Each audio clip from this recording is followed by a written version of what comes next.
Specific relief ಆಕ್ಟ್ನ section 8 ರ ಪ್ರಕಾರ ಒಂದು ವೇಳೆ ಒಬ್ಬ ವ್ಯಕ್ತಿ ಒಂದು ಮೂವೇಬಲ್ ಪ್ರಾಪರ್ಟಿ, ಉದಾಹರಣೆ ಕಾರ್, ಜ್ಯುವೆಲ್ಲರಿ, ಡಾಕ್ಯುಮೆಂಟ್ ಅಥವಾ ಆರ್ಟ್ ವರ್ಕ್ ಇತ್ಯಾದಿಯನ್ನ ತನ್ನ ಪೊಸಿಷನ್ ಅಲ್ಲಿ ಹೊಂದಿದ್ರೆ ಅಥವಾ ಅದರ ಮೇಲೆ ಆತನಿಗೆ ಕಂಟ್ರೋಲ್ ಇದ್ರೆ, ಆ ಮೂವೇಬಲ್ ಪ್ರಾಪರ್ಟಿ ಇನ್ನೊಬ್ಬ ವ್ಯಕ್ತಿಗೆ ಸೇರಿದ್ದಾಗಿದ್ರೆ ಆಗ ಕೋರ್ಟ್ ಆತನಿಗೆ, ಆ ಪೊಸಿಷನ್ ಅನ್ನು ಹೊಂದಿರುವಂತಹ ವ್ಯಕ್ತಿಗೆ ನಿಜವಾದ ಓನರ್ ಯಾರಿರ್ತಾರೆ ಅಥವಾ ಟೈಟಲ್ ಅನ್ನು ಹೊಂದಿರುವಂತಹ ಯಾವ ವ್ಯಕ್ತಿಗೆ ಆ ಒಂದು ಪ್ರಾಪರ್ಟಿಯನ್ನ ಡೆಲಿವರಿ ಮಾಡೋದಕ್ಕೆ ಕೋರ್ಟ್ ಸ್ಪೆಸಿಫಿಕ್ ಆಗಿ ಆರ್ಡರ್ ಅನ್ನು ಮಾಡಿರುತ್ತೆ.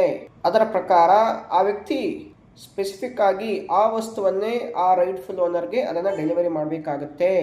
ಅದರ ಬದಲಾಗಿ ಬೇರೆ ಯಾವುದೇ ನಾನು ಕಂಪನ್ಸೇಷನ್ ಕೊಡ್ತೇನೆ, ಅದು ಹಣ ರೂಪದಾಗಿರ್ಬೋದು ಅಥವಾ ಬೇರೆ ರೂಪದಲ್ಲಾಗಿರ್ಬೋದು, ಕೊಡ್ತೇನೆ ಅಂತ ಹೇಳಿದಾಗ ಅದು ಆಗೋದಿಲ್ಲ. ಕೆಲವು ಸಂದರ್ಭಗಳಲ್ಲಿ ಆ ಓನರ್ಗೆ ಆ ವಸ್ತು ಅಮೂಲ್ಯವಾಗಿರುತ್ತೆ, ಆದ್ರಿಂದ ಸ್ಪೆಸಿಫಿಕ್ ರಿಲೀಫ್ ಅನ್ನ ಕೇಳಬಹುದು.